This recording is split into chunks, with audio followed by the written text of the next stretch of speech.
سلام سلام تخاتلتي سامي تي في كما يتوعلو أبنا لهم مدبنا ناي لاوندري كوين بخمي كم تسرح كان ريقكم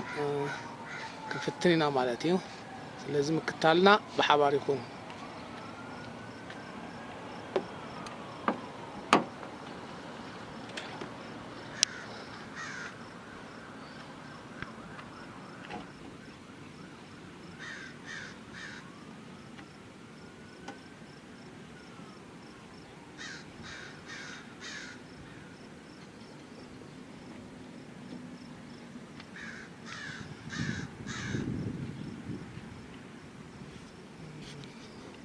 نه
زي نايتي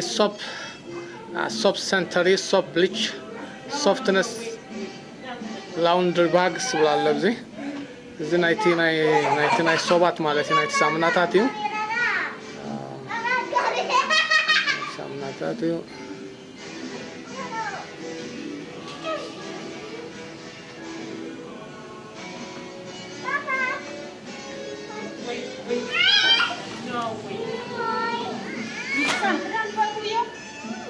وي أنا بصراحة كأني بقى من زين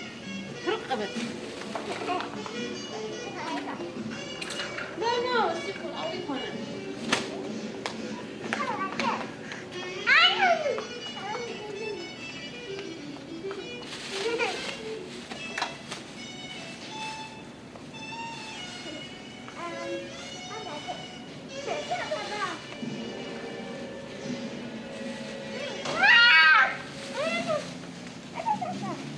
هنا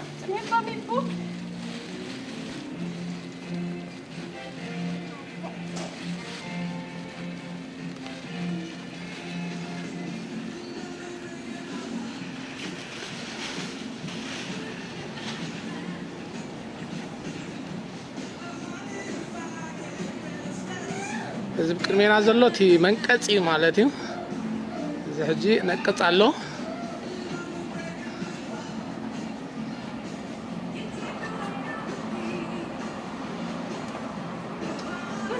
Hi, how are you? Video? Good.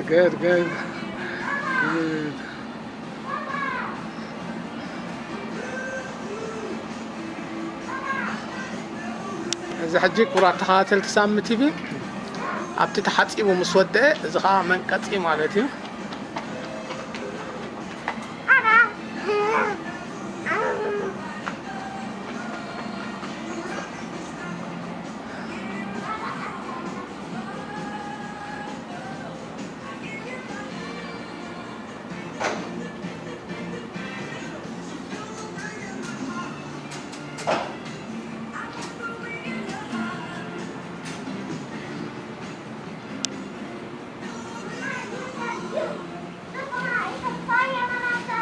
ስለዚህ ኣብዚ ክጅመር ከሎ ማለት እዩ ተቀዳውንቲ ብከምዚ ጌርና ነእትዎ ማለት እዩ ብከምዚ ጌርና ነእትዎ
ስለዚህ ክቡራት ተኸታተልቲ ሳሚ ቲቪ እዚ ሓደ ትካል ወይ ድማ ቢዝነስ ናይ መሕፀቢ ላውንድሪ ማለት እዩ እዚ ላውንድሪ እዚ ኩሉ ነገር ሓፃቢ አንቃፂ ማሽናት ኣለዎ ማለት እዩ ብከምዛ አገባብ ድማ ነቲ ገንዘብ ኣብዚ ብምእታው ዝቅድሜና ብንሪኦ ዘለና ብምእታው ኮይን ህበካ ማለት እዩ ስለዚ ነቲ ኮይን ከዓ መሊስካ ናይ ማሽን ብምእታው እዚ ከዓ ብኮይን ዝሰርሕ ብሓፃቢት ማለት እዩ ባይ ኮይን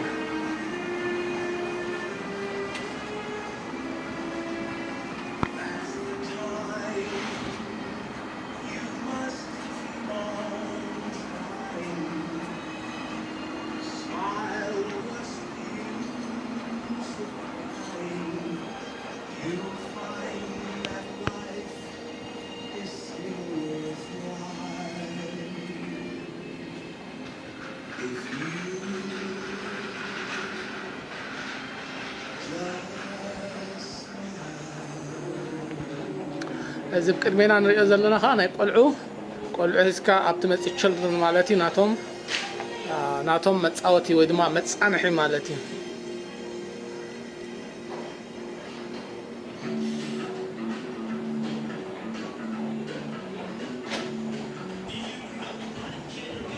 ኩሉ ግዜ ቢዝነስ ከተዳሉ ከለካ ኣብ ግምት ከተእትዎ ዘለካ ነቶም ቆልዑ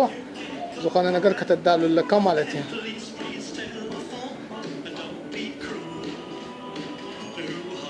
እዚ እውን ብማሽን ዝሰርሕ ማለት እዩ ገንዘብ ብምእታው ካብዚኦም ክትዕድግ ትኽእል ማለት እዩ እዚ ስማርት ሾፕ በሃል ማለት እዩ ስማርት ዝኾነ ሾፕ ማለት እዩ ኮምፒውተራይዝድ ዝኾነ ሾፕ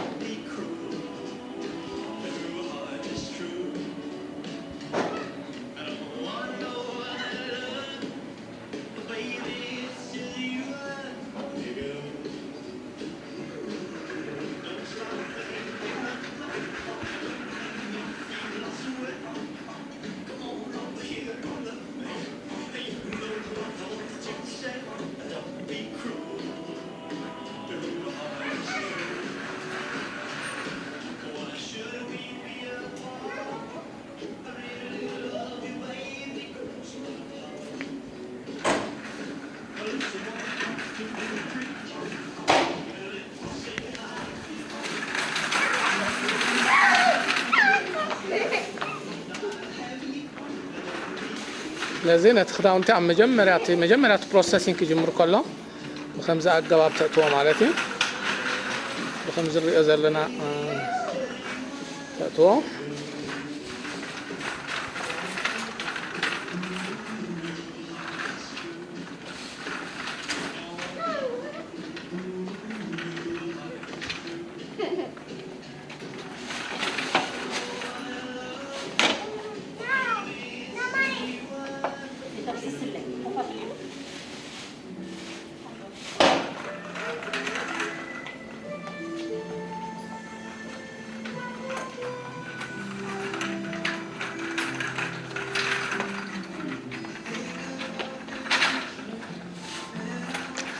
ስለዚህ ኩሉ ግዜ ቢዝነስ ኣብ ክንገብረሉ ኣብ ንደሊ ማለት እዩ ከምዚ እውን ቅልል ብዝበለ ብዙሓት ሓፀብቲ ማሽናት ብምድላው ንእሽተይ ቢዝነስ ክኸፈት ትኽእል እዩ ማለት እዩ ስለዚ ኩሉ ግዜ ኣብ ማርኬቲንግ ኣብ ዕዳጋ ማለት እዩ ጥራይ ምፍላጥ እንታይ ኣድልዩኻ ማለት እዩ ፕሮሞሽን ኣድልዩካ ማለት እዩ ፕሮሞሽን you have to advertise ክገብሮ ክትኽእል ኣለካ ማለት ከተፋልጦ ካልካ ከተፋልጦ ክትኽእል ኣለካ ማለት እዩ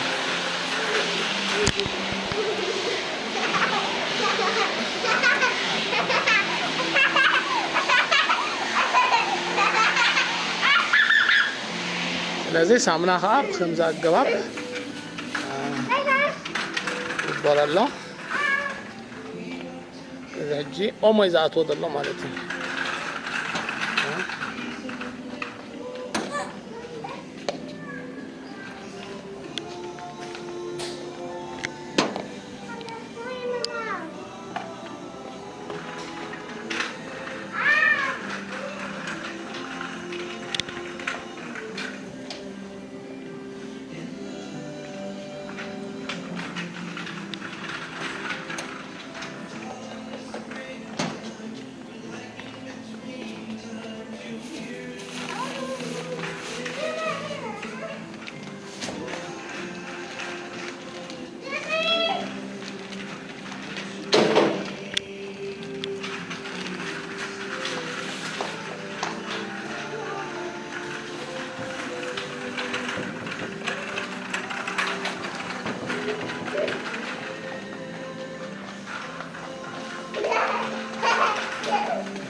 بخمزي أموتات أما يخون ما يخون بممتطان تدالوا مالتي يجي أبزي مع التعاطوينا كوين بمتاو نتي ماشين كان انقساقسينا مالتي كوين بمتاو ني حاصين ገንዘብ بمتاو كان انقساقسينا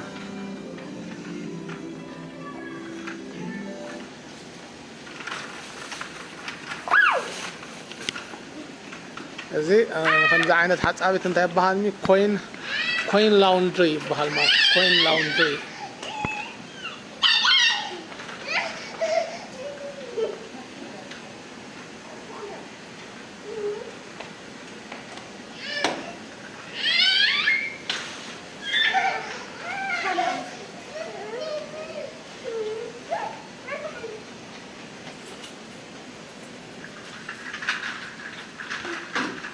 لازم حجي كوين كان أتينا كوين بخمزي عالجواب كوين كان أتينا كوين كان أتينا كوين نقتلنا مالتي حجي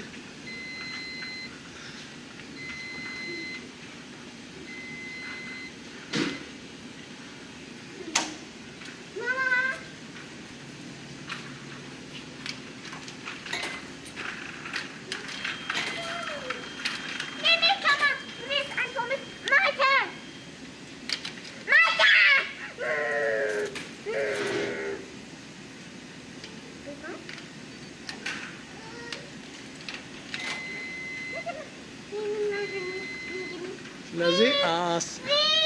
أنا توقع مالتي زي سمارت ماشين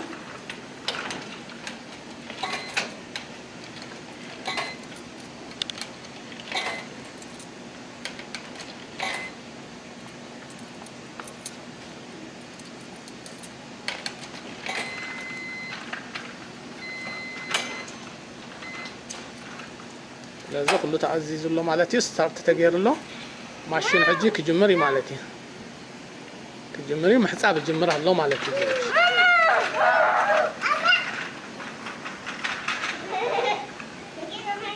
ابزح جد جمرنا لكم كابتن 4 ب5 تدتنا لهم بوتا جمره له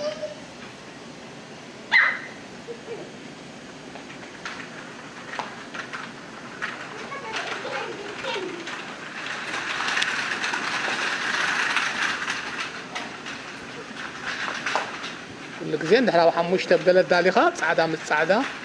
زبللن زي بللن ببناتو خططوها دبلت اي مالتي كل جزي ام حسابون فورمولا لو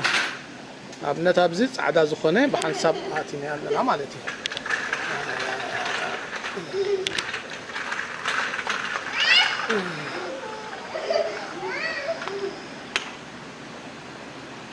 ابزون كومو هذا عينة حبر زلوم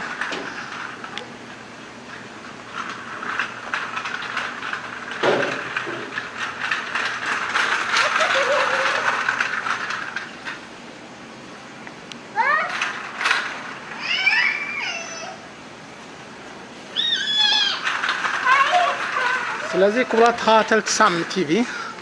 ከምዚ ትሪእዎ ዘለኹም ኣብዚ ምሕፃብ ምስ ወዳእና ናበይና ንወስዶም ናብ መንቀፂ ኣብ መንቀፂ እውን ልክዕ ብኸምኡ ኣብ መንቀፂ እውን ልክዕ ብኸምኡ ኮይን ብምእታው ኢና ነቲ ማሽን ነብሎ ማለት እዩ ከከም ዓቕሙ ማለት እዩ ናይ ሓደ ቅርሺ ናይ ክልተ ናይ ሰለስተ ነእትዎ ንኣብነት ኣብዚ ናይ ቅድመይ ዘሎ ሕጂ ኣብኡ ክነእትዎ ኢና እቲ ክሕፀብ ዝፀንሐ ኣብኡ ክነእትዎ ኢና ሕጂ ኣብዚ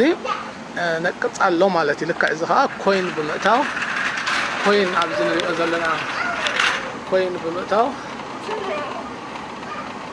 مرة مالتي لازم مسرح كا عم نقص كا بخمزي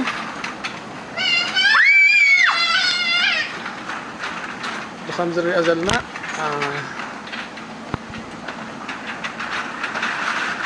يغسل مالتي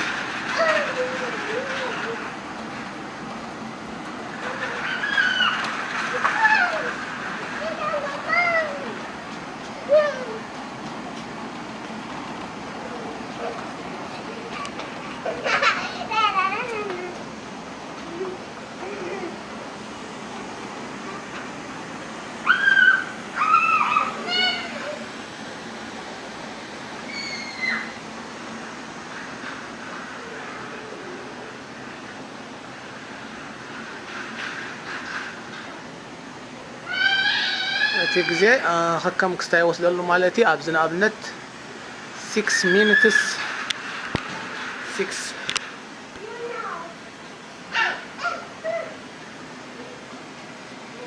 6 minutes 24 minutes ከከም ክስታዩ ማለት እዩ ውሽጡ ክትሪእዎ ትኽእሉ ኢኹም ብጣዕሚ ገዚፍ እዩ ናይ መንቀፂ ቦታ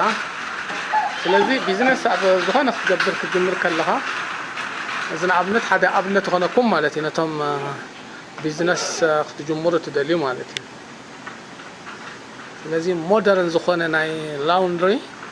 ዝሪኦ ዘለና ሞደርን ስማርት ዝኾነ ላውንድሪ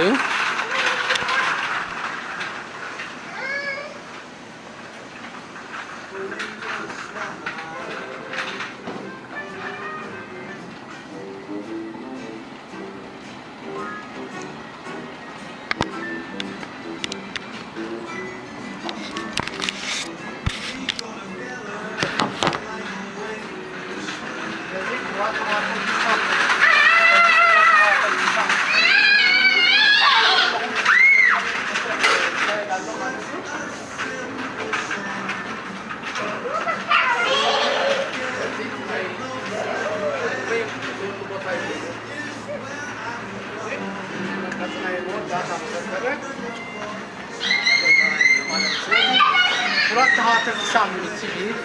ናይ ሎሚ ዘቕረብና ልኩም ሓደ ላውንድሪ ውሽጢ ላውንድሪ ማለት እዩ ከመይ ኣገባብ ፕሮሰስ ይገብር ምስራሕ ከምዚ እንታይ ዘኻርማት ዝኾነ ይኹን ሰብ ከመይ ገይሩ ቢዝነስ ክተክል እቲ ዕላማ ተቐንዲ ሕጂ ብኩሉ ደሪእኩም ፀናሕኩም ከመይ ገይሩ ኣብቲ ናይ ቢዝነስ ኣብቲ ማርኬቲንግ ይሳተፍ ምባል መዘኻኸሪ ስለዚ ኩራት ተኸታተልቲ ሳሚ ቲቪ ፅኒልኩም ስለ ዝሰማዕኩምና ስለ ተኸታተልኩምና ነመስግን ሸር ሳብስክራይብ ኮሜንት ኣባላይ ትሕመቑ ይቐኒለና